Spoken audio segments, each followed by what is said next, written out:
What happens to a city when it's been abandoned by its state and police, left to govern itself?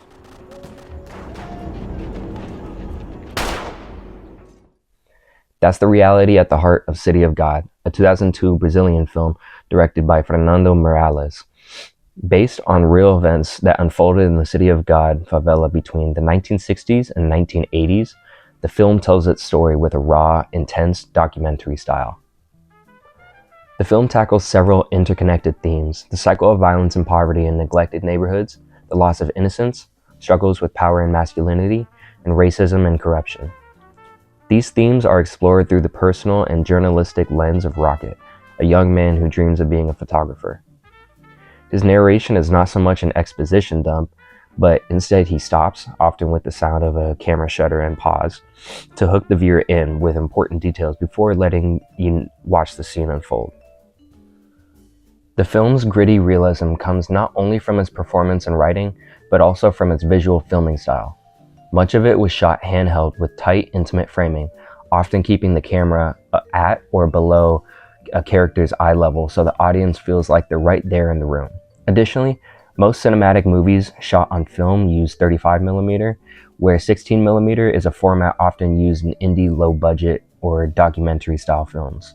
Some notable films that use 16mm are Texas Chainsaw Massacre, El Mariachi, The Evil Dead, and Black Swan.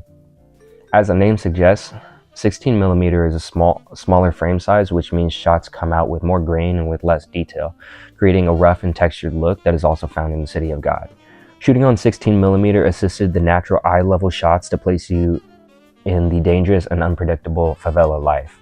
The editing style of the film is very significant, utilizing fast-paced, whipping pans and quick cuts assisted by high-contrast imagery.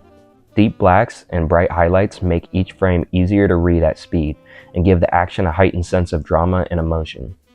I would also like to note how the color changes in the film.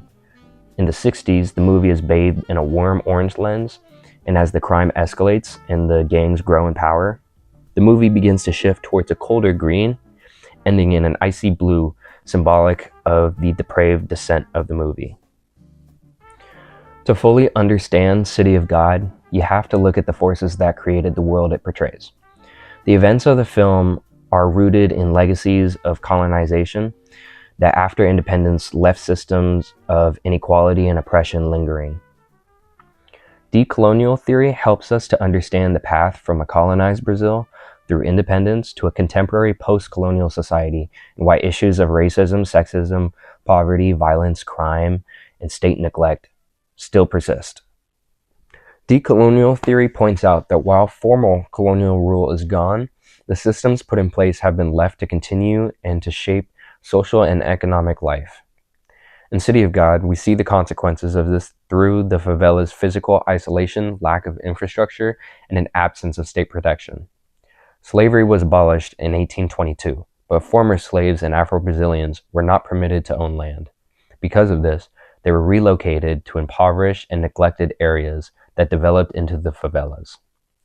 This is why poverty persists. The favelas never had institutional support to create a thriving economy, so the residents of these hoods turned to crime as an opportunity to make money, gain status, and grow their power.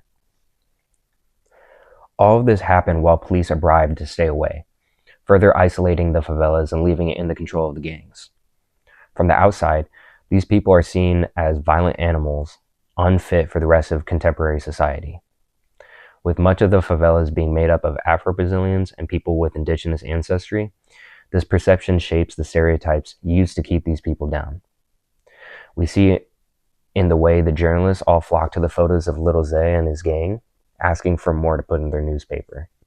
With these photos, the news exoticizes Black and indigenous masculinity as primal and dangerous.